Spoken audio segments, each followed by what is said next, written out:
Good afternoon, and a very warm welcome to all of you to Friends of Europe's Connected Europe debate in partnership with Vodafone. A few words of engagement before I explain the rules of the game here in terms of what we're trying to do this afternoon with all of you. And thank you all, both our Zoom participants and our live stream participants. We have, I shouldn't have said good afternoon because actually it might be early morning somewhere else or a good evening, because I know that we have got participants literally from across the globe. So warm welcome to all of you, and thank you for joining us. Those of you who are Zoom savvy will know what we'd like you to do is make sure you are remaining mute. And if you wish to raise a question or a query or just simply ask a question, raise a point, use your virtual hand. Those of you who don't know where it is, go to your participants icon and you'll find your virtual hand. But otherwise, stay muted until I ask you to join us. I'd also recommend that you all make use of the fantastic facility of the Zoom chat. Although we have an hour and a half, the time will run through very quickly as we have a lot on the agenda. So please, please, please use the Zoom chat to raise your point, add a resource, a thought, a query, and actually if you have a suggestion of what we might do, put it on the Zoom chat, and we'll make sure that it's recorded and documented as we move this forward. Those of you on live stream, also a very warm welcome. If you wish to raise a question, query, similarly to those on Zoom here, please use hashtag Connected Europe to raise your point, and we will take you as well. So that's the kind of rules of engagement in terms of the tech bit. Let's move to the debate itself. So this is a first public policy insight debate we're having on Connected Europe, which is our partnership initiative with Vodafone. And just to say a few words about what this means for us today. When we engaged in this partnership with Vodafone, what we wanted to do was simply think about digital as an enabling infrastructure that can lead to a successful, a green and resilient Europe. Now, each of those will have attention from us over this next year. And we first kicked off with the discussion around Successful Europe. We've consulted citizens, we've held focus group citizens, we've consulted MEPs, and we've had a working group. And many of you are here today, so thank you and warm welcome. And that, of those members from the working group who are drawn from all sections of society across Europe and further afield. And what we've been doing is deliberating, what does a successful Europe look like? And what we've framed this debate is very much around the language that our focus group that we consulted around this issue. And there were the three things that citizens were really clear about. It's about convenience, quality and fairness. And those seems to be the kind of the leitmotif of what people want from a digital successful Europe. Hence our title for this, and what we're looking at and what people were really clear about is about how do you improve. Some of the working group members was that one of the drivers for this has to be, in the context we find ourselves, better public-private investments and partnership. How do we move education to be future-proofed, online, savvy, both in terms of supply and demand, in terms of what local authorities, governments do to make the digital transformation work, but also how do you enable teachers and those who access online education to be convenient, fair, and have a high quality, for example. So those are the kind of issues that we've been discussing. We have 4 recommendations that we've drawn from the working group discussions and our consultations with all of you that are from the working group and our MEPs. And those 4 are really to do with, and I'm going to kick off with the first one in a moment before we go into a broader discussion. And the first one is about deepening public-private cross-sectoral cooperation and creating more opportunities for industry leaders and governments to co-design solutions with and through tech. And what we want to do is make sure we're focusing on solutions rather than deconstructing the problem. So we really want to be really clear that this is not about us saying, woe is me, and this is the problem. The purpose of this discussion is to flag up the recommendations each time, and then take you through a discussion with you in sections of 20, 25 minutes where we can take a rapid quick-fire reaction from you in terms of what you think, who should be responsible, how do we get there, what are the key things that we need to be thinking about as we move forward on these recommendations. So we have a number of issues that we'll be discussing. As I said, we'll be talking about how do you boost competitiveness and through diversity. How do we improve collective intelligence sharing? One of the things that's come up consistently in our discussions with politicians, Director-Generals of the Commission and other players is that how do you ensure that in the context of the recovery funding that's out there right now, how do you ensure that member states don't go into themselves and only think about their country, the domestic agenda? How do you improve cross-member state, pan-regional approaches to this issue? Because actually, if we get that right, it means that we give effect to what the union is about in terms of freedom of movement, freedom of goods and services, and enabling infrastructure, such as a digital single market, to work in a way that it should, and which has been heralded to, but it hasn't done so far. So those are some of the issues that we'll be discussing with you. Before I ask, I'd like to invite Ben from Vodafone, who's the chief economic advisor, to say a few words about why this is important from a private sector point of view, and an infrastructure telecommunications company, in terms of what this means. Because what we know is, in the past few months, we've seen a slew of initiatives from the European Commission and member states around digital. Finally, there's a sense that there's a heralding of we need to have a digital decade, as Ursula von der Leyen has set out. And we know that next week is the end of the conclusion, and we'll hear some more words about what that actually means. And just in the past 2 weeks, we know that tech giants have had their attention with governments and others in terms of what we mean by tax, privacy, data sharing. Only today, the European Commission has launched extension of roaming charges within Europe. We know that there will be taxes on advertising, etc. and so forth. So all elements of the digital context are being thought through and excavated and actually given the diligence that's long overdue. So that's what the context is. Obviously, what we know is that the last year created the most adverse circumstances in which digital became a lifesaver in many, many ways. But also tech companies grew exponentially and had the biggest share profits you could ever imagine, hence turning the issue around tax and other things.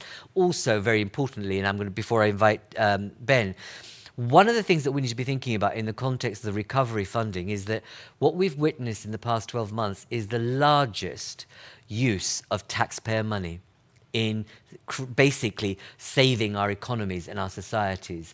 That has to lead to a different kind of relationship between public, private and citizen, and also to make sure that's underwritten somehow by a social contract that places rights and responsibilities at the heart of it. So on that note, I want to invite Ben. Ben, welcome, a very warm welcome to you. Say a little bit about why this is important and your take on what we're doing so far, what you've seen in terms of what's been happening, at least in the past week or so and the past year, from your perspective as a large telecommunications infrastructure body. Over to you, Ben. Thank you very much, Dharmendra, and good afternoon to most of you. And if you're in different time zones, good morning or good evening. For us, why we're so excited about this partnership, really, we see Europe as a bit of at an inflection point now. And an inflection point is partly driven by the digital agenda. So we know that there's going to be a digital transformation. This is not something that is going to be held back. For us, the real question we look at is not a question of if, but how are we going to transform digitally? And also, really importantly, at what pace are we going to transform digitally? And we believe that what is actually at stake is I'll start with the economic side of things, is the economic performance of Europe as a whole. So we actually just published a study today by Deloitte, which shows there's a €1 trillion opportunity if we drive consistent digitalization across all member states. When €1 trillion put into perspective, GDP of Europe at about 19 trillion euros. This is a huge opportunity which will be realized over a number of years if we can get every member state to get its digital act together. And what we're asking for is to achieve a level of 90 on the widely recommended DESI or widely recognized DESI index. And if we have that ambition, we can really look forward to a huge economic opportunity. And if I look to where we are and where we are today, and Dharmendra, you refer to quite a few of these initiatives, we have the building blocks to get this done. We have the recovery and resilience facility. But just a word about that. There's a lot of emphasis on the funds and the money available, and it's called Next Generation EU for a reason. It's going to be paid for by the next generation. And we have to get it right, not just in terms of the funding, but also the policy reforms, which are a fundamental part of the facility. There is no point putting money into a system which isn't optimal. We have to optimize the system and put the money in to ensure that the next generation really does get the benefit from this investment. We also have, as you say, the digital decade communication or targets will come out very soon. We want to see them not just ambitious targets for the future, but actually a monitoring of performance against those targets, and ensure that every policy decision, every regulatory decision, every legislative initiative is not just done in a vacuum, but actually shows how are we going to contribute to meeting those targets. And the reason why this is so important, Dharmendra, you referred to the performance of different companies or different parts of the world. I mean, I look at a stock index for the main 600 European stocks of the last year, and it's gone down by 1.5%. But if I look at the same for the US, it's up 21%. If I look for Asia Pacific, it's up 14%. And that's why really the time dimension here is so critical. And I said, what pace are we going to drive digitalization? Because really, if we don't start the recovery now, we really do risk entering a vicious cycle where the other regions of the world grow stronger and stronger, and then the investment capacity of Europe is impaired, and if we're not careful, permanently diminished. But having said all that, rather than being on a negative note, I do think that we have the right building blocks, and that everything we've seen till now recognises the need for economic and digital transformation. And now the question is getting it done right and at the right pace. And for that reason, I think the recommendations coming out of the policy working group are something which really resonate with us. 4 recommendations, which I would just put into a Vodafone context, right? It's slightly a selfish context, but I think everyone has to internalise the recommendations Indeed. for their own companies. So firstly, drive partnerships. Absolutely, we won't argue with that. We've been saying for a long while, this is an ecosystem. We can't drive the ecosystem by ourselves. It needs to be through partnerships, and we've been looking for partnerships, and we will continue to look for partnerships with other industry participants and also with government as well. The second recommendation, diversity or invest in diversity. I'd say invest in European tech. So I'll come back to diversity in a moment, but certainly investing in European tech where we haven't got the strongest performance to date. We've announced an Open RAN initiative. I won't bore the people on this call with the details of what Open RAN means. It's a rather technical part of how our network is structured. But we want this to be a means of an open system whereby European software companies can come, invest, and create value for the European economy through new and innovative ways of managing our own networks. The third recommendation, which I take to mean complete the single market, and we've been calling for this for a while. We need to stop the fragmentation. We need consistency of laws, consistent application of laws. And the final recommendation I would just put in, the most important, is ensuring the digital transformation or transition leaves no one behind. No people, no region, no businesses. We've been saying this for a while. And that's really why I'm so excited about this partnership, because uniquely it gives us access to a citizen view that we struggle to get otherwise. And you talked about education. To mention, just say one word, we've launched a connected education platform, which already is connecting 823 schools and 200,000 students and teachers to an end-to-end digital education solution. And we want to do much more of this, not just in Europe, by the way, in Africa as well. We've just launched an Africa Connected campaign. It's the same ambition. We need to bring people and society with us on this digital transformation. And if I may, I'll just say, you've got 4 recommendations. I'm going to add the 5th. And with that, I'll close. The 5th recommendation is do this as quickly as possible. Time is critical. It's a scarce resource. I think we all have in our daily lives more of a scarce resource time now as we sit on Zoom calls all day. Time matters. We have to get this right and get Europe on the recovery now. We have the building blocks. Collectively, we can make this happen. And with that, I'm looking forward to lots of ideas, lots of debate.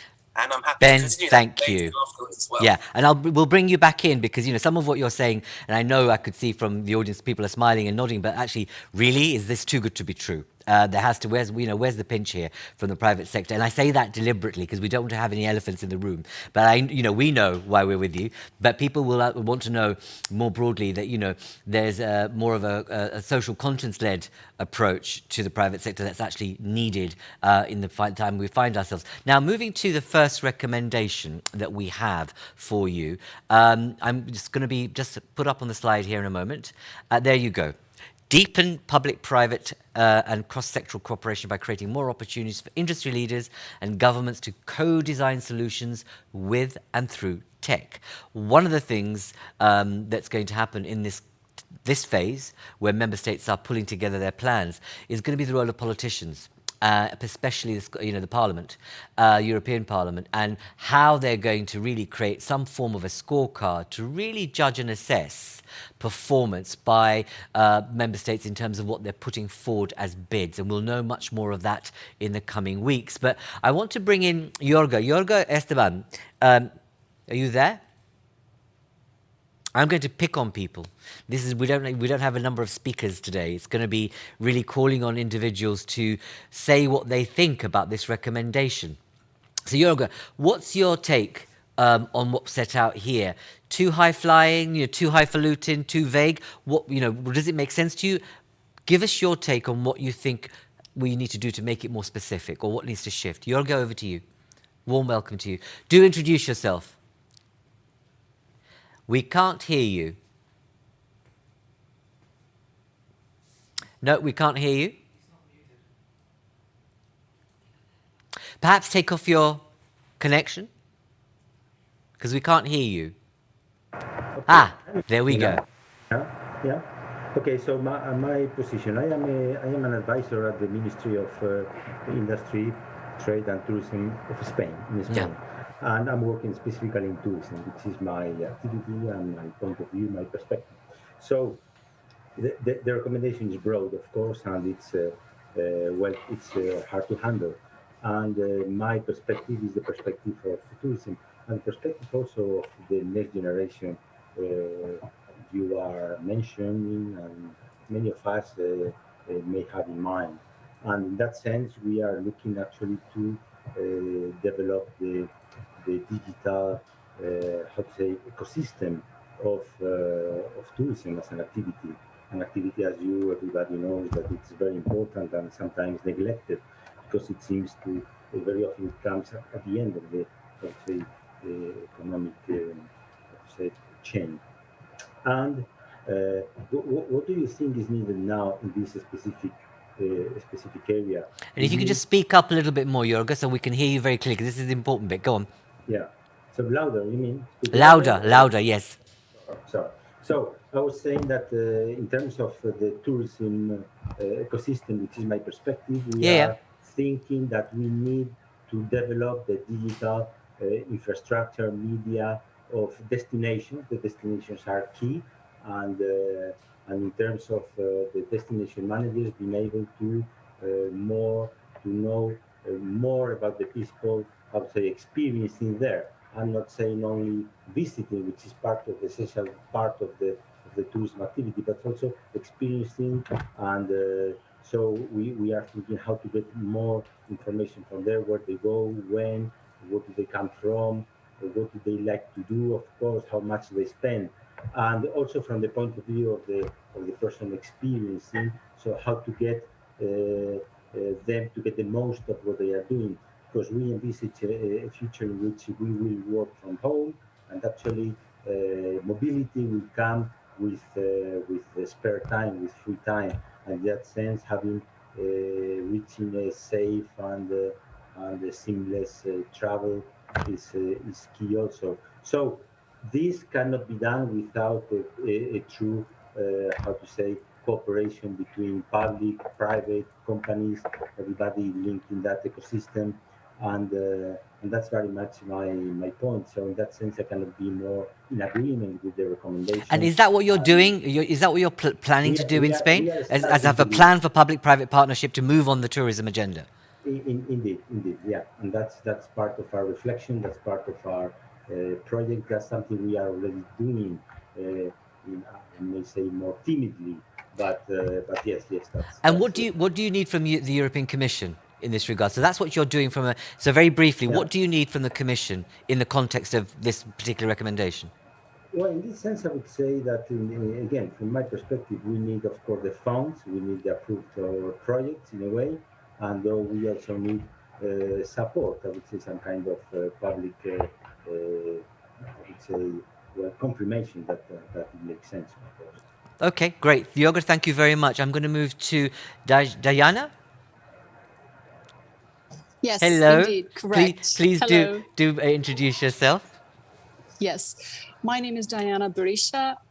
I represent a leading civil society organization, grassroots organization from Kosovo, but I'm very well informed about the development issues in the region, the Western Balkans region. I also have quite a long experience working for the government of Albania for a couple of years. So shortly, but what I think, generally speaking, for the Western Balkans, politics and governments, I believe that they've lost already the ability to look for the future in order to formulate new and innovative policies, development policies for the region entirely, but also for specific countries in particular. So this is my key funding, my key sort of like information that I could share, because it is, and in particular in the sector of education, which is a complete disaster for the region.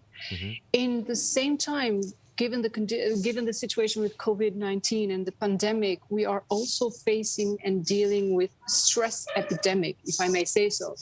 And in this context, yes, we need new things and new thinking among politicians, new thinking among private sector representatives, as well as civil society sector representatives, that we need to go back to people and redefine what our missions are.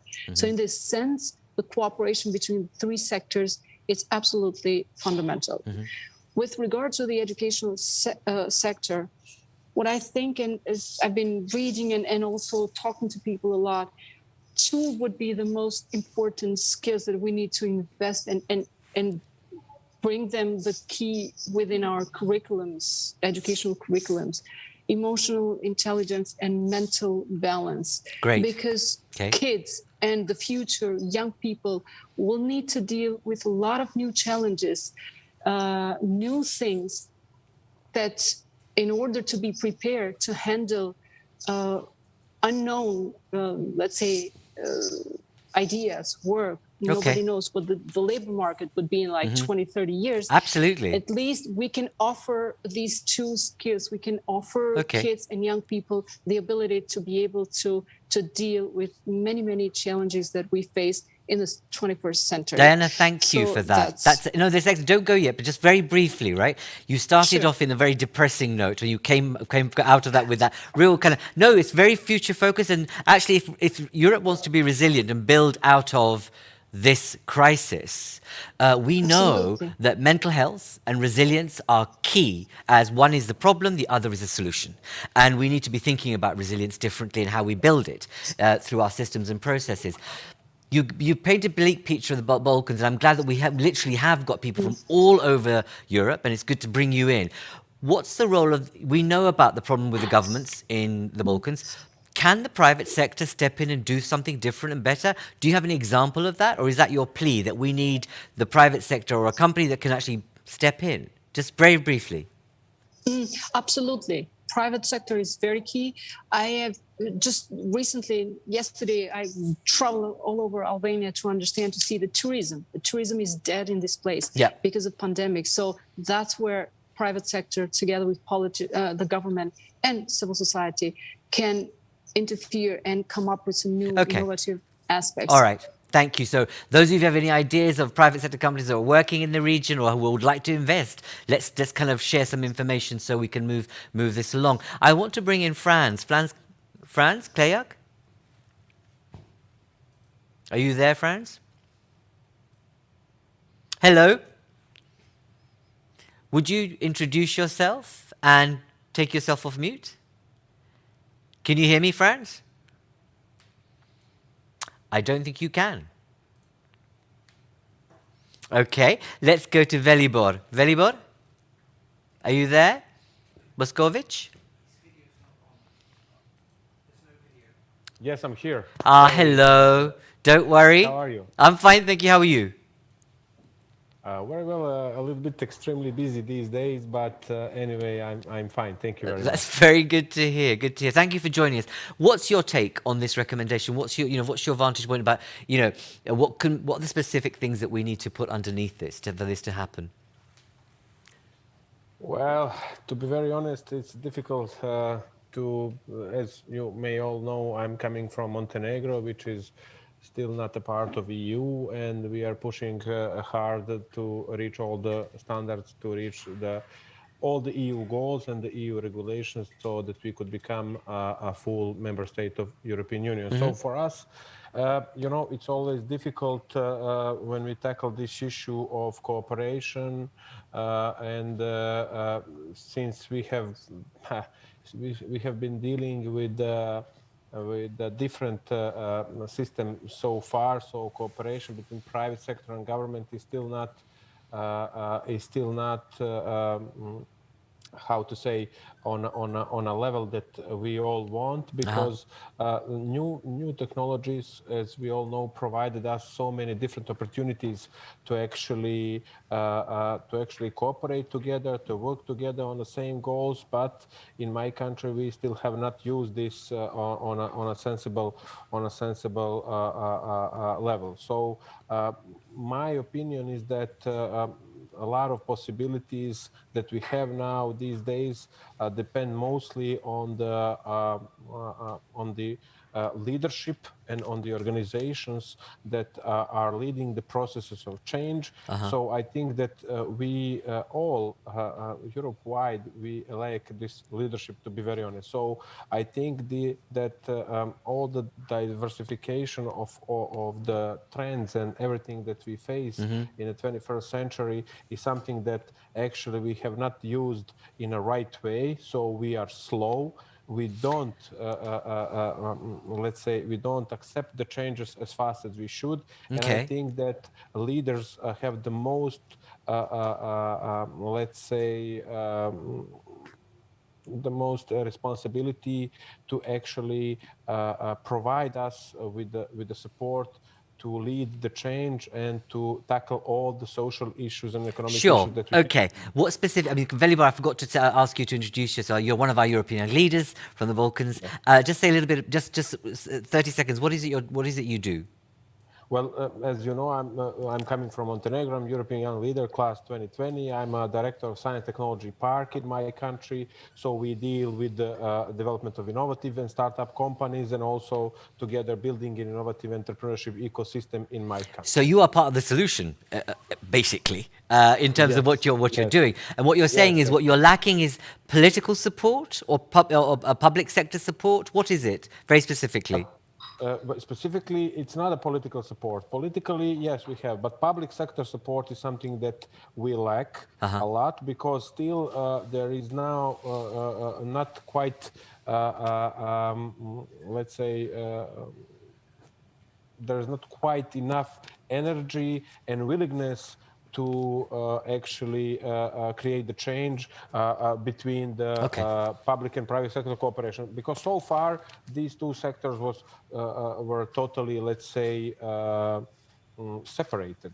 So bringing them together, it's very difficult, because these people are not used to hear, changes happen so quickly. So only the technology is something that could provide us with much more efficient way of cooperation. So this is what we lack. Technology actually is now leading a lot of processes, and we need the support of public administration to accept this change.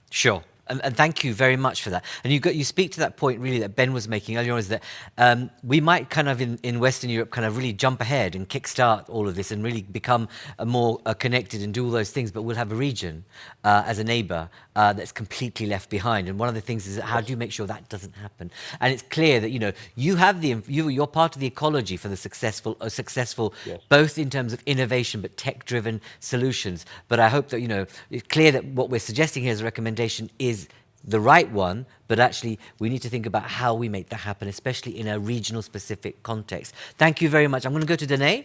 Danae, another European young leader. Hello. Please.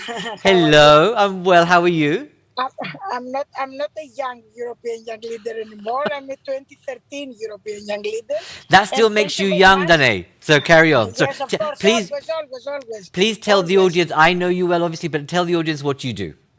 I am an entrepreneur in shipping and tourism, and I am honored to be a European Young Leader of 2013 and a Young Global Leader in the World Economic Forum of 2015. I'm working alone, non-profit in Greece, and not only for empowering women, small and medium entrepreneurs, and also I'm also running a platform of open dialogue between the young people in the shipping industry. I would like to agree with the countries that I heard speaking, like Albania, Montenegro. I will add Bulgaria, North Macedonia. The map in Balkans is changing, and a lot of private investments are coming in. And the problem with the European Commission is basically the bureaucracy and the delays in bringing all these projects together. I believe that it's very, very important to give a lot of attention on empowering the youth, on giving incentives to innovation, to startups, and a little bit, all this situation with the pandemic and the vaccines, we know that it will bring many economies back. Tourism is going to be a huge problem this year. Sure. 2021 will not be a good year in tourism. We will start seeing good days like 2019 after 2023 or 2024 the earliest. So I think that we have time, all of us, and Friends of Europe and the European young leaders are doing a great job, although I'm not so active, and I apologize for this because we try, to make it happen because it's very critical for all of us. I want to tell you that there are some sectors like shipping that has not stopped working even one day. Of course. So the ports developments, the logistics, the supply chain are great. The blue economy is a great opportunity for all of us and for Europe to work on this. So I don't want to take more of your time. Danae, thank you. For listening to me. But it's very, very important to have these discussions, and thank you for organizing everything. As many new European young leaders may not know you personally, but they will be very happy to meet you and to join great events together. Thank you. Thank you. I mean, all these people who don't know about us, we're thinking, what is me? What this kind of this shared love thing that's going on? But we do create an environment of pure love in the European young leaders. I'm not being invidious by just inviting them along. I want to thank you, Danae, for that. And if you want more information, please do visit our website about European young leaders, who we're recruiting actually at the moment for this year. What I'd like to do is bring up Zinab. Zinab. I can't hear you. No. That's better. That's much better. Welcome. Good to see you again. Oh, welcome. Okay. Welcome. So good to be here with you. Good. Just introduce yourself and where you are and your question, please. Okay. My name is Zinab Zidan. I am from Egypt and I'm an alumni of the Young Mediterranean Voices program. And I'm also working in higher education in Egypt as a teaching assistant at the university, and so interested of today's topic because it's so related to what we are being through as academics and as teachers for university students.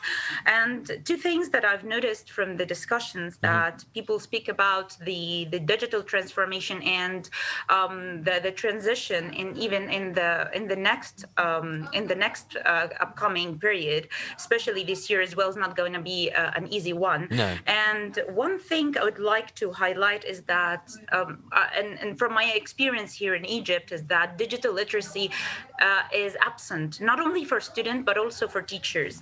Investment in teachers' education and development, to be aware of the digital techniques, for example.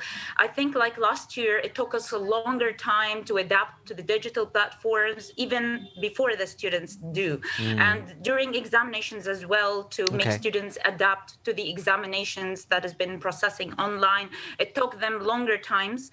For example, the exam takes an hour longer. It takes like 2 hours longer. For 1 hour, we are instructing students how to go through the exams. So I would recommend that private sectors could invest more in teacher digital literacy and also in curriculum recreation, turning curriculum from being offline to an online one. They also need more investment and strategies on this. Moreover, also test-taking techniques. There are trainings and strategies for online test-taking techniques. We need also to highlight on this as well. Okay. Well, thank you. We are going to be talking about education later on, but you bring that interesting point again, which, I think that when people might want to be interested in is what you're saying is that you've created end-to-end education facility or infrastructure. And I think people may want to understand, as I hear, I can see people nodding their heads about what that means. And I know that, from our experience with our debating EU-Africa series, that, one country, I think it was, I can't remember the name of it, partnered with the BBC.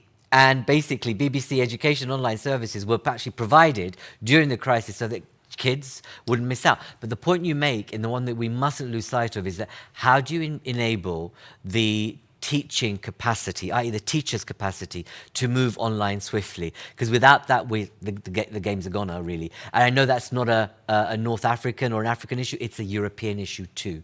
When you walk into the urban areas of Europe, we know that a lot of teachers lack the skills or don't have the confidence or the savviness to teach online. So thank you for making that point. Before I leave, thank you very much, Zinab. Before I leave this recommendation, are there any last minute calls for comments on this particular recommendation? I'm going to move on to recommendation 2 in a moment, but if there are no takers, I can't see any hands up. Okay, let's move on to recommendation 2. Thank you very much. So this is the one that says boost competitiveness through diversity, invest in companies led by the unusual suspects. So it builds on some of the points that have been made just now, but this is kind of came through that if we're going to become increasingly competitive, which is what we need to have, we have to boost it, that we are going to be thinking about not necessarily 1,000 flowers bloom, but diversify what we invest in, let's say, European tech or tech made in Europe without being too sovereign about it, if you like. And that's not meant to be an agenda of closing borders, but how do you homegrown talent and diversity. I want to bring in, firstly, and again, raise your hands, please do, and or your comments on the Zoom chat, but do raise your hands because we want to invite you into this discussion. I want to kick off with asking Margo. Margo, are you there? Margo Thomas. Yes, I am indeed. Very warm welcome to you. Please do introduce yourself to the wider audience. Okay. My name is Margo Thomas. I am a former World Bank official. And I actually lived and worked in the Balkans for a considerable amount of time. I worked in the Balkans for 20 odd years.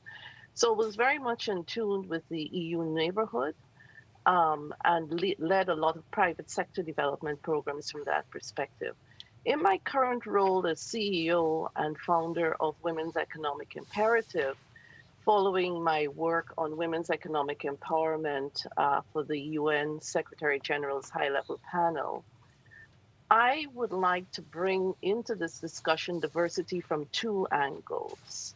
There's a lot of evidence out there that points in terms of private sector engagement, private investment, diversity in terms of workforce and talent actually enhances innovative capacity and leads to greater profitability. Mm-hmm. Lots of studies speak to that out there, including the World Economic Forum just released report on competitiveness that highlights this point. In that context, I think we need to recognize that half of Europe's population happens to be women. Post-COVID, there is a mass exodus because of issues around care. Policies need to refocus the attention on that because it's actually inhibiting or limiting the potential for not just the economic and social recovery, but for future economic growth. We talk about this outlay of public funding that's called the next generation for a reason. Mm-hmm. And if we don't attend to these issues, we're actually imposing a tax on the next generation. So I think there's a need for governments, private sector, civil society, and the citizens in general to collectively push to address the issues around the care economy, but also the next largest minority population globally. It's made up of the disabled. And I think we need to be innovative and leverage technology to be able to include the disabled in the economic activity. Sure. Because they have a lot to offer. So we're missing here. Last point I would make, the diversity is geographic, but it's also important for trade and for economic growth. I think Ben mentioned that this is an ecosystem in which we operate.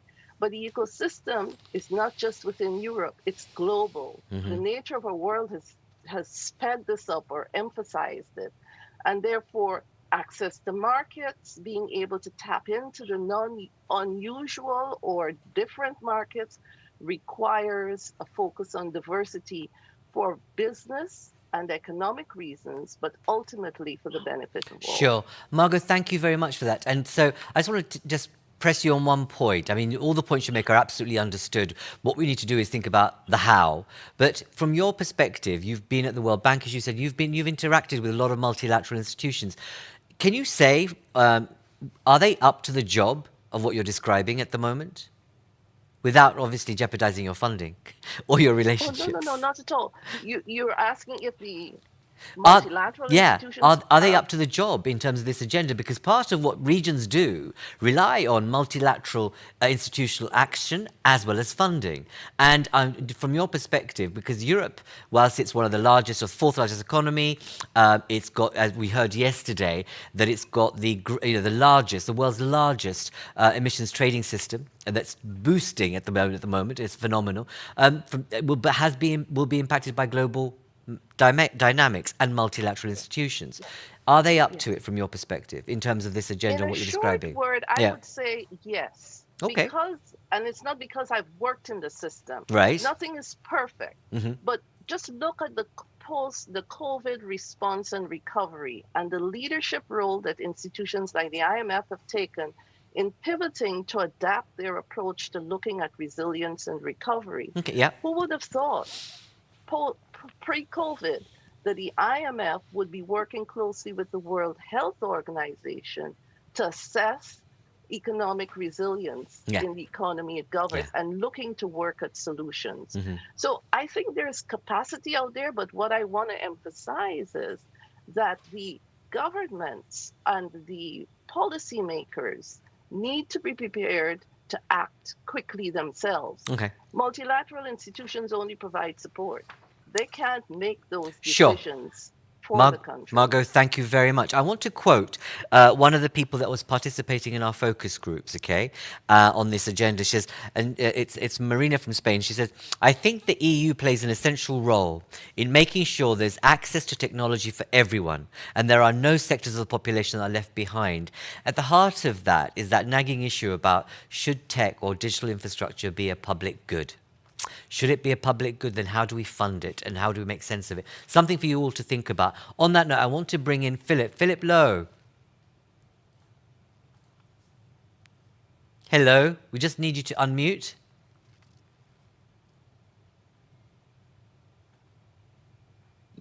There we go. Hello. Warm welcome. Thanks for organising. No, please introduce yourself. You're a trustee of ours also, but please. I'm Philip Lowe. I used to be Director-General of Competition and of Energy in the European Commission, but I'm also a partner in an economic consultancy now. Mm-hmm. I think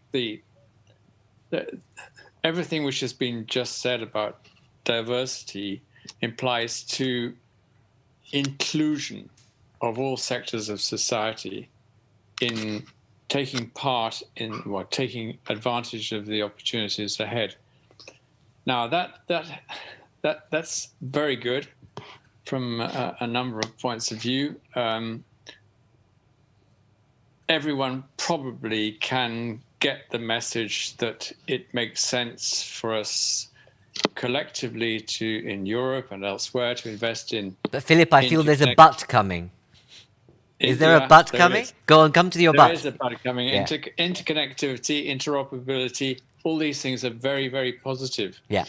But in order for, say, resilience and recovery to make sense, people on the ground, and that's where I would be self-critical from the Commission's point of view, one of your colleagues has already mentioned bureaucracy, is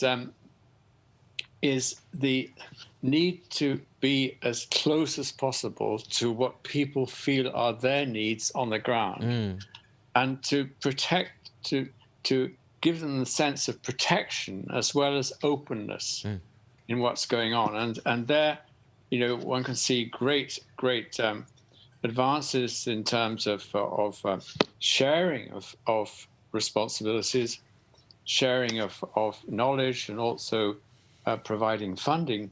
But in the end, people are only going to be convinced by any European or multilateral action if it really makes a difference to their own lives. And for example, health policy now is primarily a national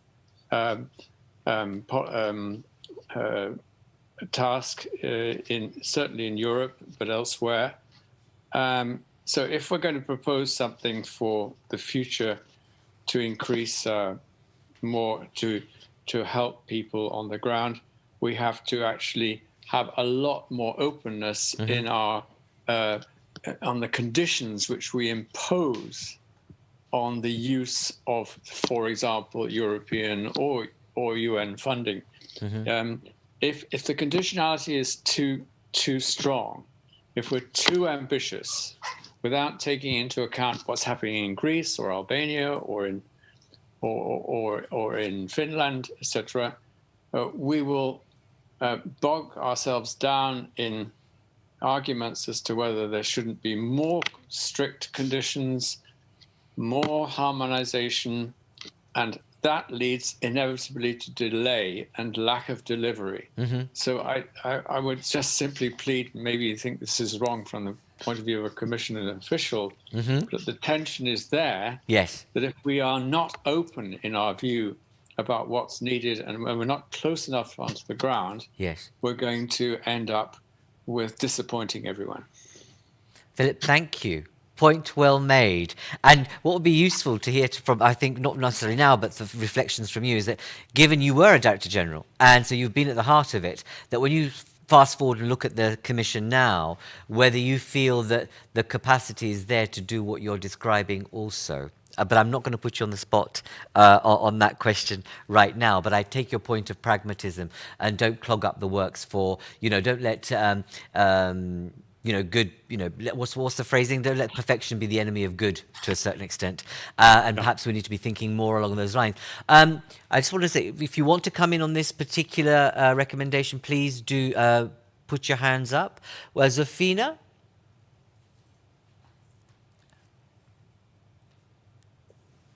Zofia, sorry, I do apologize. Yeah. I think that you wanted to come in for the next recommendation, but perhaps what I can do is serve as a bridge into the next recommendation, because there's a connection between boosting, investment and connectivity and in home growth terms. But let's look at the next recommendation just for the benefit of everybody here. It's about improving collective intelligence sharing within and among member states. So it's a nice segue in, even though I might have made a cock-up. It fits, it works. So let's take you first in terms of your view on why this is important, and how do we think about making this happen more specifically? How do we kind of add some grit to the recommendation? Thank you very much. Thank you for inviting me. My name is Zofija Kukovic. For 15 years, I've been director of the high-tech company and later on health minister and member of the European Parliament. Today, I am the deputy chair of the ECDC Management Board. I need to say that particularly during the epidemic, our lives continue through digital communication challenges. The way the virus changes our habits and the way we socialize. As European citizens, we would like that the new digital technologies benefit all of us in our workplace and in our home. That's why we need to reinvent our mindset and to find positive effect, as you say, in our daily life. We need also to build public awareness and acceptance of the new technology that was mentioned before. We need to grow digital literacy. That's why a focus on education and a lifelong learning is necessary. And European policy is very much oriented toward creating the convenient environment for the partnership. How could we improve collective intelligence? European Commission recently proposed a new partnership to boost collaboration within academia, research and industry for the better tackle health emergency and to support green and digital transformation. But there are also more opportunities, which are the first. The presidency of the European Council is the first opportunity. This year, it is Portugal and Slovenia in charge. One of the priority will be a green and digital transition. The second opportunity is European Parliament and national parliaments, because they are democratic elected body and the members have a direct contact with the citizens, which is crucial for the awareness and trust among them. The third opportunity is with the former members association of the European Parliament through the EP to Campus program for the university. It's about the education, about the European policy. And the fourth possibility is Erasmus program and Jean Monnet program, because the young students actually are the glue of all European and global nations, and they were born in the digital cradle. Indeed. For the end, partnership, knowledge, awareness, and trust will improve collective intelligence within and among the member states for the good of all of us. Thank you. Zofija, thank you very much. Thank you for sharing that wisdom. And you can tell that, you have held these significant positions, and it's good that you're able to set out what you think very specifically needs to happen. And I know that we have a number of MEPs, but also MEP advisors in the room on the Zoom, and I'll invite them in to share their thinking on some of this. But I want to move to Vasia. Vasia, are you there? Everyone. Hello, please do introduce yourself and welcome back. Thank you very much. Hi, this is Vasia. I come from Greece, currently based in Sweden, so truly European, I would say. And I'm working as a deputy CEO at Capacity, and we're focusing a lot on teaching skills that robots can replace. Education and the combination of human skills and technology is a big part of what I do. So as we said, we know that it's super important to improve collective intelligence between our countries and to collaborate more and to build upon each other practices. But of course, it's hard to see how, what kind of information, what type. And that's why we're here, to make it practical and discuss potential solutions. So I think that it's super important to start with sharing information in a unified way between states and institutions. And one technology which I think can really help us improve sharing our collective intelligence is blockchain technology. And in order to make it even more tangible, I would like to share an example of how it can actually work if we implement a blockchain solution focused on higher education. Okay. And imagine being able to have like one system which includes unified data where you as a user can simply create and get a virtual transcript of all your educational achievements through your entire life, and then share this information with universities and institutions in all our member states. That would be the dream, especially as, for example, we discussed and mentioned Erasmus program before, which I had also participated. Yeah. And that could help states like minimize fraud, but also it will help citizens really skip going through time-consuming, usually expensive process of translations, apostille stamps, and other bureaucratic procedures. Yeah. And there are many universities that are actually trying out pilots. Yes. For example, in MIT, they had started a pilot where they were using blockchain to issue digital diplomas. And then the user can really get ownership of their own data and then can share this data in a simple way with other institutions, employers, and really have autonomy of their own records. And this is only one application focused on higher education. Imagine the impact in healthcare and healthcare data. And of course, then other areas where we could really improve information sharing and other projects that we have been discussing. Yes. And in the report, it was really mentioned how convenience, quality, and fairness were key to a successful Europe. So that I think enabling a solution like this could really enable trust and create a greater ownership of our own information, but also improve mobility within states. Vasia, thank you. I love having you on because you're a techie, and I'm going to call you a techie geek, but you are someone who is so passionate and actually thinks about the potential solutions and aspiring ones, which are so simple to actually when you explain it like that. But one of the things that's likely to stop that dream from happening, and perhaps, hopefully, politicians and member states will learn that given the completely life-changing, society-changing experience we've gone through, that actually they'll be prepared to share data and work collaborative, because one of the things that hampers all of these European-wide initiatives is the absence of data sharing and quality data sharing. And perhaps what I hope that with the Commission announcing the 10 flagships, which cover from, everything from health, education, etc., that those flagship initiatives, they're putting like 10 billion into it, that will encourage the kind of blue skies approach to really kickstarting that next generation of the EU that is digital in both context, infrastructure and outcome. I want to bring in Andrea. Andrea Meirate? I hope I pronounced your name right. Welcome back, Andrea. Good to have you back. Well, please thank do you introduce yourself. Dharmendra. Yes. Yeah, can you hear me? Yes, I can. Do introduce yourself for the benefit of others. Well, I'm Andrea Meirate. I'm an economic advisor at the Directorate for Economic and Financial Affairs in the Commission. And my job is to work on long-term issues, well, basically climate and digital transition. I think the issue that is brought in recommendation 3 is very important because it's at the heart of what we can do at the European level. It's not just about sharing information or data. I mean, collective intelligence requires a collaborative mindset. It's about scaling up solutions and so forth. I think this has to be put in a different perspective because, I mean, what we have seen last year is that the pandemic crisis has driven governments to change completely, to harness the power of data, to adopt digital solutions at an unprecedented speed. So they have done in 1 year what normally takes maybe a decade or more years.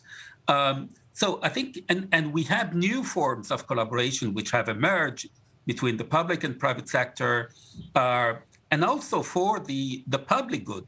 I mean, for not just for private interest, but for the public interest. And I think this is what is changing. So I think it's the whole idea of improving collective intelligence, building on trusted public-private partnerships, and among all levels of government is key. I think I have 3 points that I would like to raise very, very quickly. Okay. I mean, the first thing is the what is the purpose of all that? I think we need a mission-driven approach. Is it about improving efficiency, productivity, transparency? I mean, we have this trust problem in Europe. I mean, trust has been declining. So how can we restore trust in government? The second one is that we need to be specific on which areas or sectors to focus on in terms of knowledge sharing and scaling up solutions. I mean, you mentioned the 10 European institutionalized partnerships under Horizon Europe. I think this is a good example of collaboration involving different levels and different actors. And thirdly, I think if we think in terms of the role of the Commission now that we have the recovery, I think what is important is to create this enabling framework. I mean, to have the right framework conditions, I mean, to leverage the public and private partnerships to spur innovation in government and meet citizen needs. I think this is why the recovery, I mean, it's not just the investment dimension which is important; it's the reform dimension, and this is a very good opportunity. I mean, to foster, I mean, these reforms that otherwise will not be implemented. So I think this is a unique opportunity. I mean, to push, I mean, the reform agenda and to accelerate. I think and to improve, I think, the ability of governments to deliver effective public services and to respond to citizen needs. Indeed. And Andrea, thank you for those points. And good that this recommendation has a resonance to yourself, especially where you're sitting.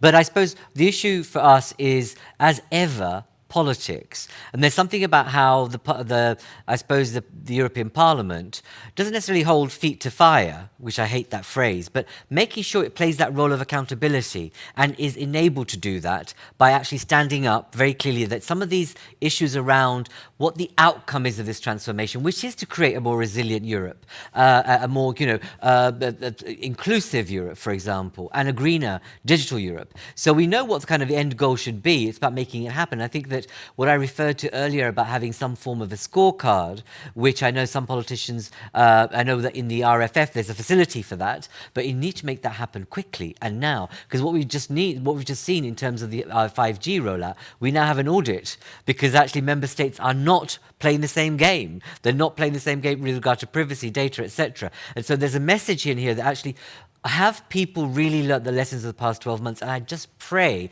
that they have. They don't think that this is going to actually just be behind us, but actually not understand that this is not a new norm for the sake of it. This is actually a changed world in which crises will continue to hit us from left and right. And on that point, without being too depressing, I want to thank you, Andrea, for that. I want to bring in Ben Hammersley. Please introduce yourself. Good to see you. And to you too. Thank you for having me. My name's Ben Hammersley, and I work as a futurist. So I help people think about the future and the sort of things we've been talking about this morning from the standpoint of the world as we may build it in, say, 10 years' time. Mm-hmm. I think I have two sort of quick points to make. One from a sort of country level, one from a sort of a governmental level, and one from an individual level. Mm-hmm. From a governmental level, I think we need to really reassess the core functions of governments and of the European Union, at that sort of level of government, in the modern era. I think there's something that political bodies from at every level, from the local, city, regional, to supranational level, is that one of the core functions that they have is basically to run databases. The more that we look at all of the problems that have been spoken about today, whether it's education, the intervention earlier about the shareability of qualifications and so on, or whether we're looking at health or the COVID vaccine rollout, or even just testing, or all of the major problems that we have in the world right today, they all come down to the fact that the databases are terrible, that the data that is collected isn't adequate, that the access to that data isn't adequate, that the sharing of that data isn't adequate, and so on and so on. And so increasingly, but pretty much every policy area, the thing that's lacking is just databases and adequate data. And these aren't hard problems technically. It's just that the technical level of the organizations that are responsible for it are generally 20 years behind.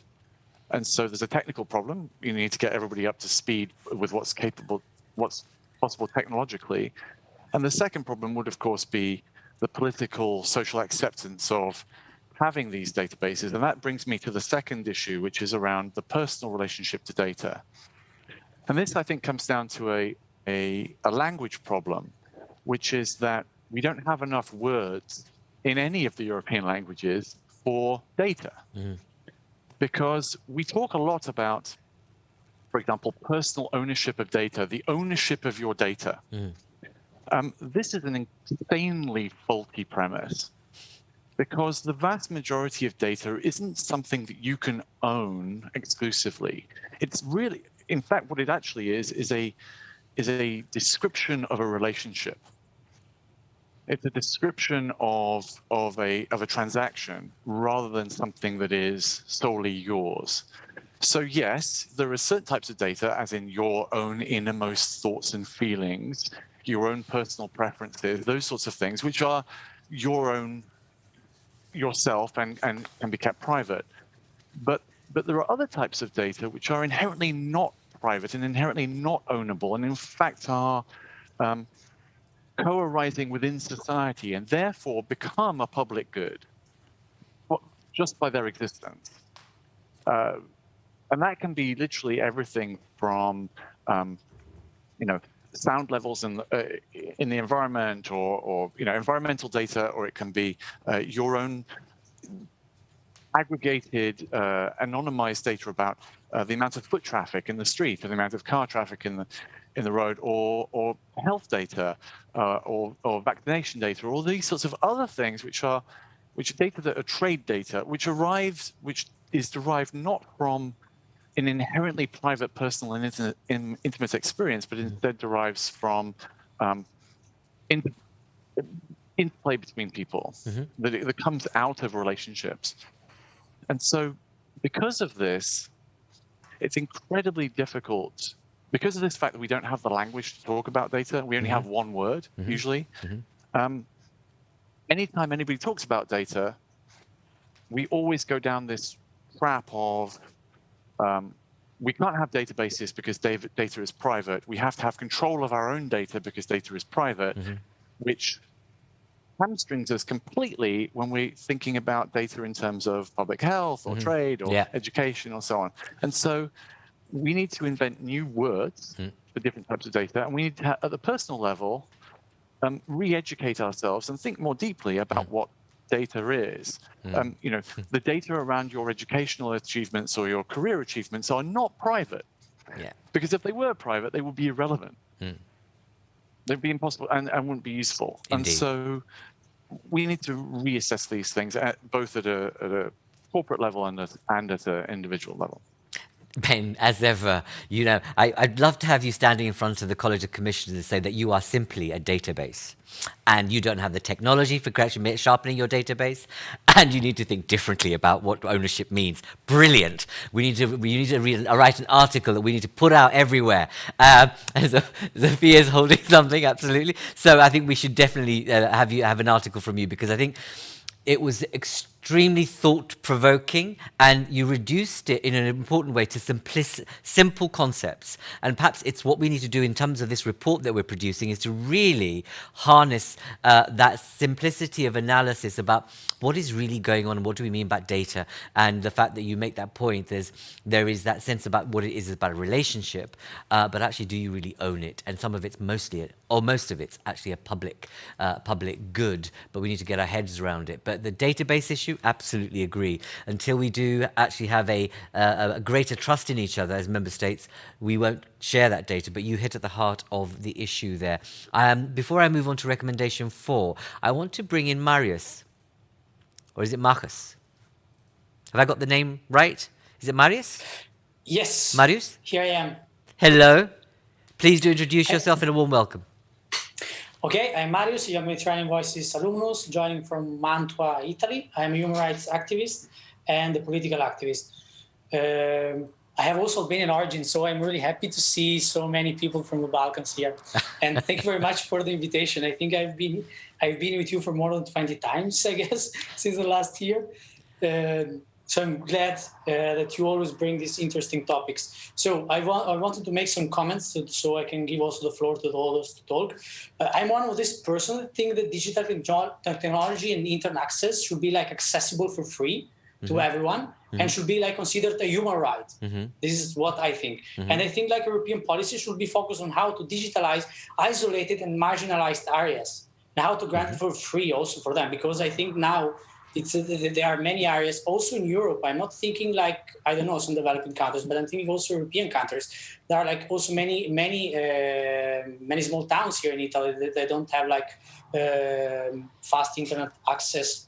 So I think that European policies should be focused on this. And I think also that we should grant for free media literacy courses, starting from the elementary school, but also for people that are older, for example, that did not have the possibility to educate themselves in digital tools. Okay. And last, I think I've been involved in the Erasmus Plus Virtual Exchange program for 3 years since it was created. And now it's stopped, but I think the European Commission will make it available again. I think within the end of the year. In my opinion, the European Commission should enable this program not just to the Euromed area, but also to other regions in the world. I think to the whole continent. But another thing, when we talk about these digital tools and virtual exchanges, we should always keep in mind like GDPR. This is something that was in my mind like for 3 years all the time when we were talking about this. So always like protect the privacy to everyone, especially when we have to deal with different legislations when we do like virtual exchange programs, because there are so many countries that are involved, and participants are so involved from so many different regions. So GDPR is really important. The privacy of the people should be always like be protected and be considered also human right. Sure. That's it. Thank you very much, Marius. One thing I'd say to you is that one of the important aspects of this dynamic is what will the Italian government do in terms of putting up its proposals to rewire its economy. And part of that thinking is what it will plan to do and submit to the European Commission. So it's the other way around to a certain extent, is how it will use recovery funding to make sure it does some of the things that you've just set out in terms of areas that are poor with no access, to make sure that they are not left behind within Italy, and etc. and so forth. Your point about Erasmus has been well made. You're quite right. Is how do you actually use that concept and broaden it and extend it elsewhere? Thank you all for your comments on that particular recommendation. I'm going to now move on to the final and fourth recommendation, which is fittingly, based on what we've been talking about, is moving to taking a whole of society, whole of economy approach to digital education and skills, ensuring that no one is left behind. So a whole society, whole economy approach. And that really means all the things that you've been talking about is that we join up the dots. We learn from the fact that the last year has shown us that the silos we've created, both within governments at any level and the silos, between sectors, actually don't mean a jot. When you're in a crisis, it's everyone in the same boat, and sometimes different types of boats, depending on your economic and socio-economic circumstances. But let's move on to this particular one in terms of taking this approach. I want to start off with Victor. Victor Negrescu, are you there? Hello? Yeah, I'm here. Hello. Hello. Welcome. Please do introduce yourself for the benefit of our audience. Hello, my name is Victor Negrescu. I'm the Vice Chair of the Culture and Education Committee in the European Parliament. I'm also the Rapporteur of the European Parliament on digital education, and I'm a former Minister for EU Affairs in Romania. Thank you. So what's your take on this recommendation? We've set out in the paper that's been circulated. What do you think you need to do, or what will you be doing to make this happen in terms of skills education? And leaving no one behind. It is key that no one should be left behind. And I think what you wrote in your document is an essential feature. Of course, we have to allocate adequate resources. So we have the 20% of the recovery and resilience facilities that have to be allocated for digital skills. There is also a call from the European Parliament that additional 10% from those recovery funds should be also allocated for education. And we have to make sure that we work together at European level in order to deliver those targets. Because, for instance, we fix for ourselves this huge target of increasing digital skills across Europe. And in order to do that, we need to put in place, and I'm going to mention the exact number, we need to put in place hundreds of millions of specialized classes in order to digitalize citizens and prepare them for the digital transformation. And in order to do that, of course, we need private stakeholders, we need local authorities, we need a lot of teachers, and we have to prepare them. We need learners also to be on board. We need parents to be on board. We need a lot of players to be actively involved in the process. So, of course, what you call upon represent a clear guideline, in my opinion, for what we should do at European level, but also at state level. But again, it's important to have a strategy. A strategy that goes beyond simply, having nice remarks about education, about digital skills. We need to have milestones. We need to have clear guidelines on how to achieve those respective targets. Because, if people are left behind from this digital transformation, they are going to oppose it. And we see that with digital education. We were in front of this huge crisis generated by the pandemic, and we had to switch from traditional classes to digital classes. And a lot of pupils were left behind. And when we digitalized, the digitalization of the education didn't have a high quality. So people started to react and say, we don't want digital education anymore because, it doesn't work. It doesn't work if it is applied wrongly. So this is why it is important also to have quality standards, quality features and define what we want in terms of digital skills and digital education. So Victor, I'm going to put you, I'll give you a very difficult question. So what are you going to do? You are the rapporteur on the committee. You will be part of the group of people that are going to be looking at plans coming from member states. What's the approach you're going to take, and what can we do to help you? Yeah, I just got the result of the votes. We have almost a unanimity on the report, and this is great. What we say clearly is that allocate What resources. report? Just tell everybody what report you're talking about. Yeah, we had in the European Parliament a report on digital education. That's right. We worked on it for almost 1 year, and we have 26 votes for it, only 2 abstentions, no votes against it. And there we say very clearly at the level of the European Parliament that we need to allocate more resources. We tell member states how much they should allocate. We also define quality digital education. We also define the need of standards. We introduce the idea of certificates regarding digital skills. And we also call upon the creation of digital education hubs and stakeholders consultation. So basically, you all that are here with us today under the coordination of Friends of Europe, you should be brought in the process of defining digital education and digital skilling.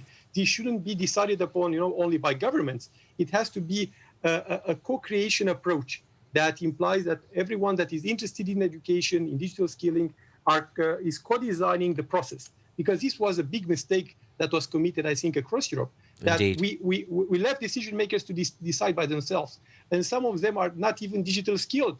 So it will not lead to a perfect result. So yeah, the solution is to listen to the people that I heard today also, that know what digital skills means, and they should be part of the process in defining the steps. So I really count on you in sending this message and explaining to as many leaders as possible that we need to work together. Victor, firstly, congratulations. I know you've worked really hard on getting that report, so congratulations on, having that win, if you like. It should be taken for granted, but, what we know about politics is sometimes we need people like you to really push and create the kind of infrastructure. So we have a policy device at least in place. Open invitation to all of you in this room to make sure you engage with Victor and his committee and others to perhaps actually put in your papers. And what might be interesting is to have Ben Hammersley speak to a committee in the Parliament, see what they make of his view about data, which will be excellent, I'm sure. So thank you very much. I want to move on to Virginia. Virginia Barchiesi? Yes, I'm here. Hello. Good evening, everybody. Good afternoon, good evening, everybody. I'm Virginia Barchiesi. I'm from Italy. I am a UNICEF Youth Ambassador and a high school student. Mm-hmm.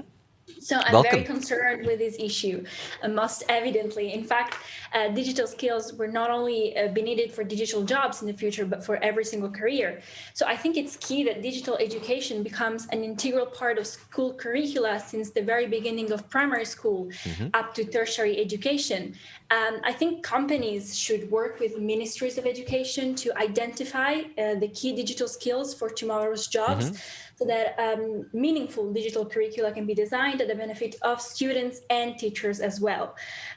As it was also mentioned before, I think digital skills certificate could be designed as tools to prove and assess such competencies at the end of formal or informal learning pathways, to understand also the level and quality of such skills in a state's population, and to companies also wishing to assess them in a potential employee. However, I also think that students should be provided with learning opportunities outside of the school environment. For example, online courses, in-person and online apprenticeships to be offered also by tech companies or coding classes. I think a noteworthy initiative is the e-learning and internship program by Coca-Cola in Italy called #YouthEmpowered that allows students to gain digital skills all the while learning how the enterprise works, how to create a CV and apply for jobs, and many more soft skills usually not taught in formal education. However, on top of that, digital education that is really important for us at UNICEF can be a game changer for some of the most marginalized groups and help break intergenerational cycles of poverty. So we need to avoid that acquiring digital skills becomes a luxury due to the digital divide. And therefore, we must put in place initiatives specifically targeting groups that could otherwise be excluded from digital skilling, like the Girls Can Code initiative. It has to happen in refugee camps as well as in schools located in the suburbs of bigger cities, because we cannot afford to lose such a promising chance to alleviate inequalities. Virginia, thank you so much. I see that you have a bright political future ahead of you. That was wonderfully said. No, Virginia, what I'd say to you, though, is work within the country also, in terms of, the plans that Italy is putting forward, have to take account of some of the things you're saying. But also, I'd say you just heard from a politician that's created an opportunity. You heard very clearly said, and take him up on it in terms of work with us to co-create the education of the future. You have very specific ideas, but actually your peer group, the connections you have through UNICEF, the Gen Z group, you could come together and very quickly say to politicians you've heard today and that committee, this is what we think should happen. Put it down, do it. It'll be great. And I hope you do. Thank you.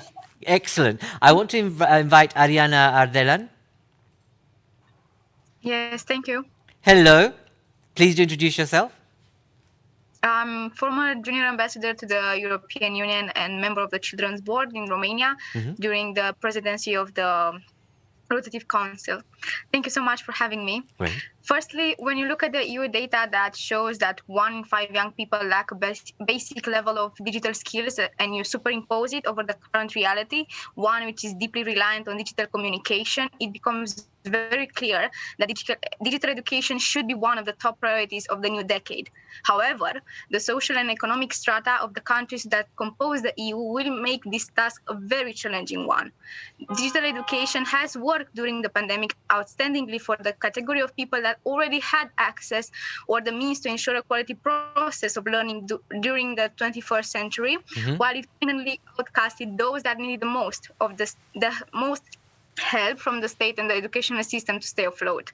The digital education plan that has a timeline of 7 years, and I'm truly believing that and certain that we will need all of these years and even more to ensure that children, adolescents, and young people that lack the means to use digitalization to their advantage can become rightful players of the game. Yeah. The youth leaders I consulted with had a common message. Digital education will be the future, but the category of people that will need a while to become tech savvy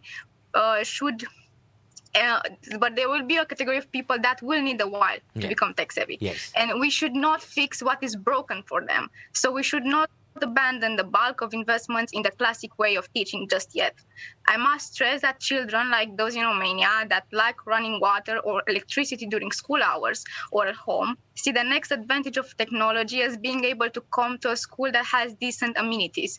It is easy to forget that the concerns... Indeed. Yes, it is very easy to forget that the concerns we project over disadvantaged people are only the tip of the iceberg when it comes to the problems they actually face on a daily basis. So while I do think that the future of digital education as an alternative path at the disposal of every student or as an ingrained part of the general classic curricula, which is a theory that the rector of one of the best universities in Romania supports as well, is certainly something to look forward to. I simply hope that in 2027, when the agenda will be finished, these new advances will bring the same level of enthusiasm to the whole of the target audience. Thank you.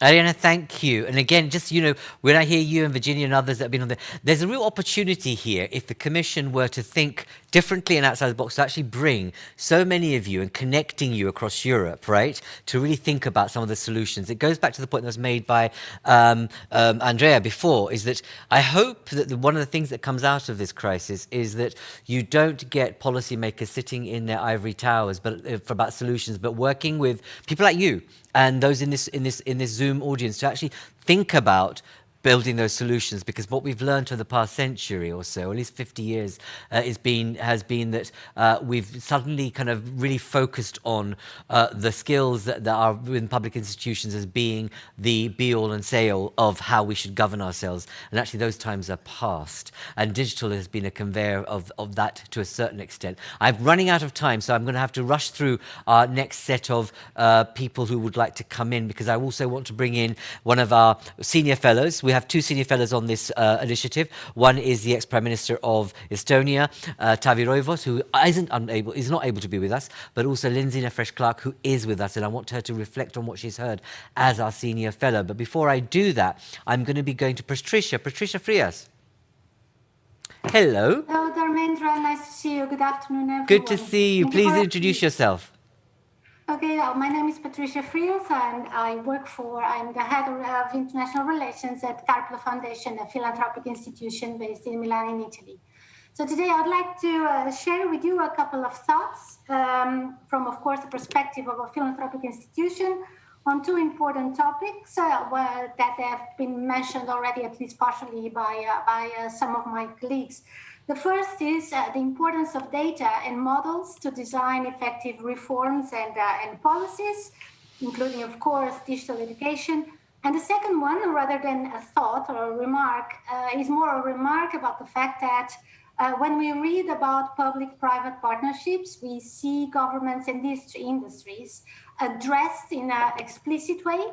But we must not forget that this private sector includes also what we call in Italy the social private sector, that is made of social enterprises, foundations, NGOs, the academia, research centers, think tanks. And since half of this recommendation is ensuring that no one is left behind, I believe that this is our core business and that all of us can play actually a crucial role. So, but going back to data, so as Ben Wreschner and Victor Negresco well reminded at the beginning before, resources are there. I mean, in order to produce effective reforms and policies, first of all, we need resources. But after a lively debate in Europe about resources that were allocated to the countries, we have the resources. So now the issue is, will we be able to use those resources in a responsible way and effectively? Well, I know that you asked us to speak about solutions, but I always feel a bit agitated and troubled to speak about solutions if we still don't have a clear picture of a problem. Okay. Reforms address target problems, but if we don't know a problem well, how can we deliver effective solutions? And also us at the foundation, we believe that only data can explain us if we allow us to understand well the problem.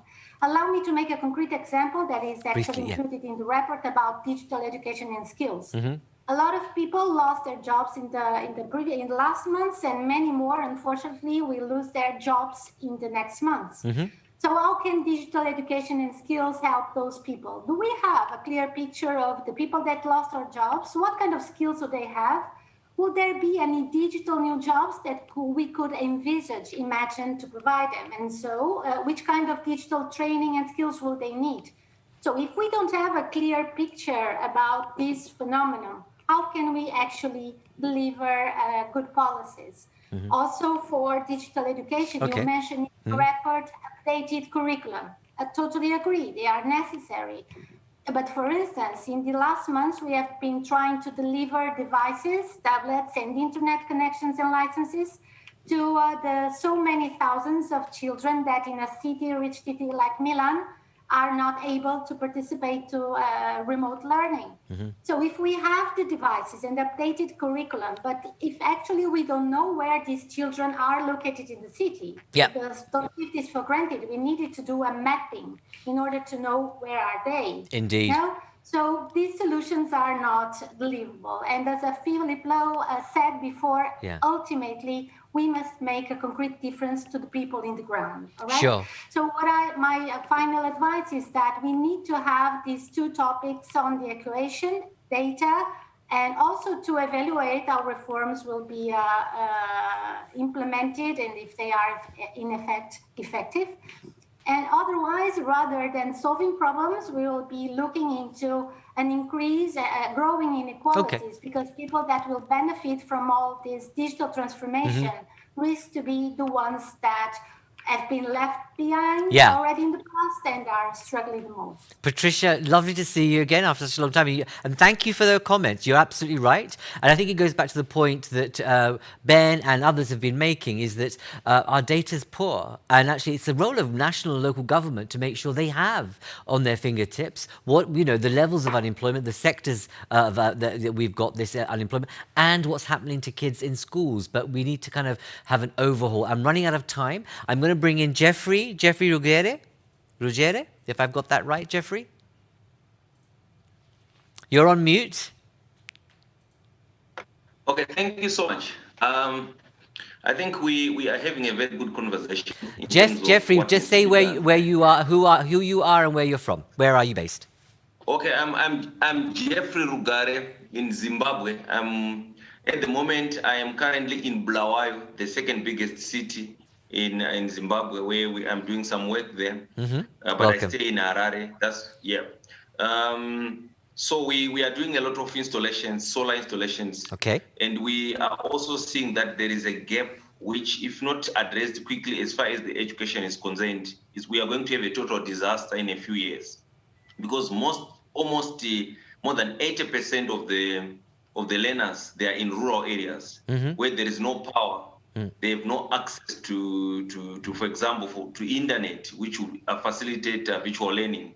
So this is an area which I feel even as Europe and other partners should be able to see how best we could assist Africa in the context of Zimbabwe to make sure that those who are in marginalized areas of sub-Saharan Africa are not left out as far as delivery of education. Because, for example, we already have skills shortages, for example, in my industry, that is solar. So that skills shortage can only be addressed if we have continuous and uninterrupted learning. But for last year, for example, in Zimbabwe, we had the lowest pass rate of grade 7 learners of less than 10% of our learners passed because they were not attending any school. Others virtually did not go to school, especially in rural areas.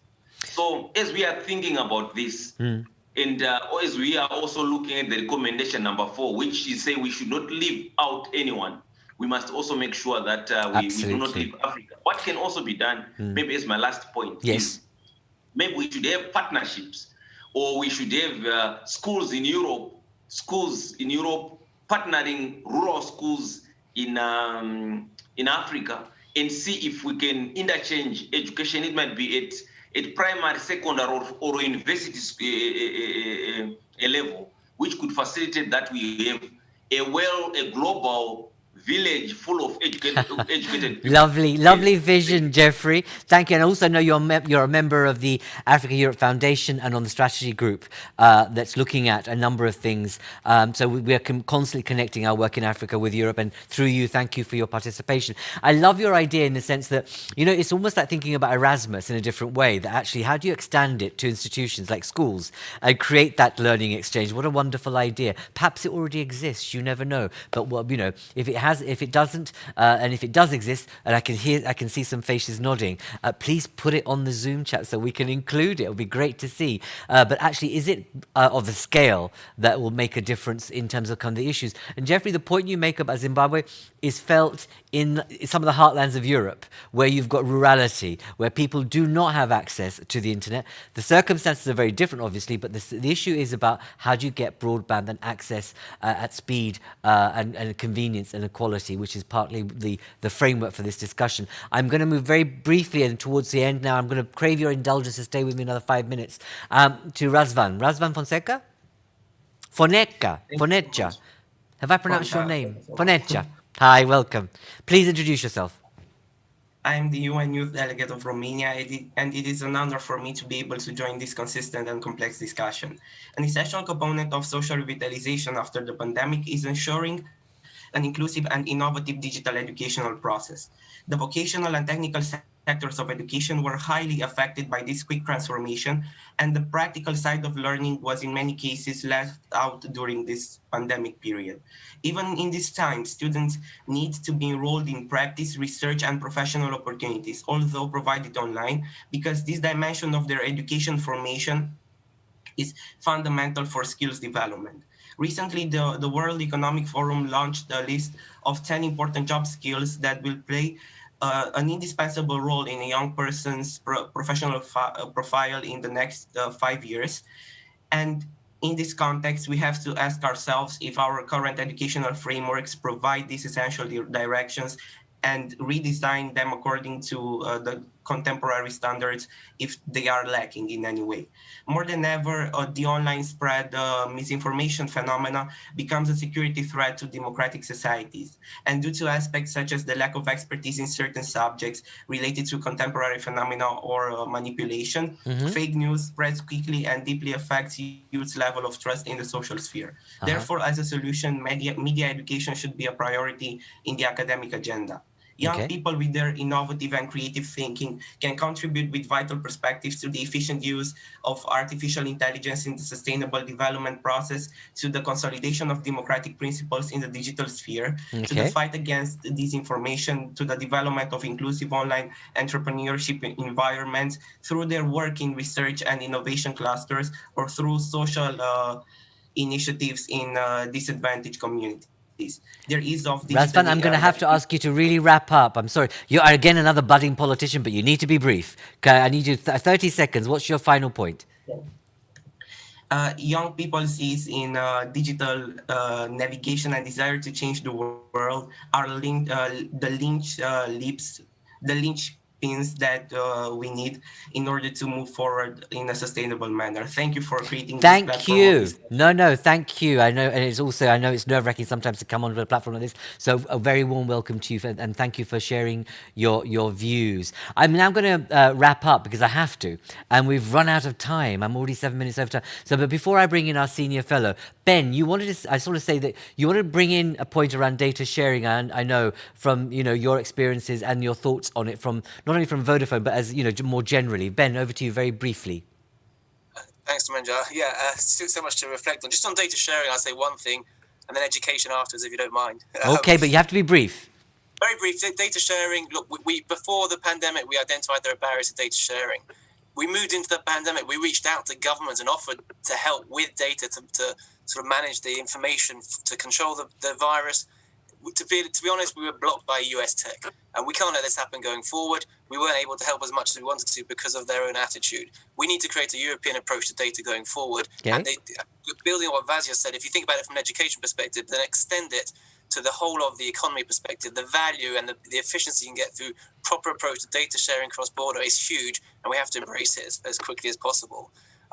Just on education, I just want to say that, yes, the vision of a global classroom is highly appealing. One little small anecdote, we through our foundation, we have an instant classroom proposition where it's basically a classroom in a suitcase. If there's a global trouble spot, you can take this classroom in a suitcase and it can be deployed within minutes. We linked up the Kakuma refugee camp in East Africa to our headquarters in London, where we had Mo Salah, the footballer, who is the ambassador for this program. The joy this brought to the kids in Kakuma refugee camp was beyond belief. It's one of the most powerful things I've seen in the last year, and it's really a part of a vision for connecting everyone in the world and creating a more cohesive society. And the last thing I'll say on just listening, because there's lots to talk about public good. Marjus talked about connectivity being a public good. I really think it's careful to use the words in the right way. It's not a public good. Public goods, they're not exciting, they're non-rivalrous. You can free ride on them. And if you think about the development of telecoms from when it started in 1876 for 100 years or so without competition in state ownership, nothing happened. We just were able to call people, and we were able to call more people, but there was no real technological advance compared to what we've had in the age of competition, of digital, of mobile and fixed. The advances in the last 25 years have been unbelievable. We don't want to stop that by going back to state provision and something which is provided for free, where you won't get a competitive and buoyant market. But when you talk about human rights, just say, I don't think it is a human right, but we have to have the attitude, if anyone hasn't got access to telephony for other reasons, their economic reasons, their situation, we have to be as upset about it as if one of their human rights was denied, and find collective solutions to ensure, as there's been said repeatedly, that no one is left behind. Indeed. Ben, thank you. Your point about public good, I think it's more about what's the premise sitting behind and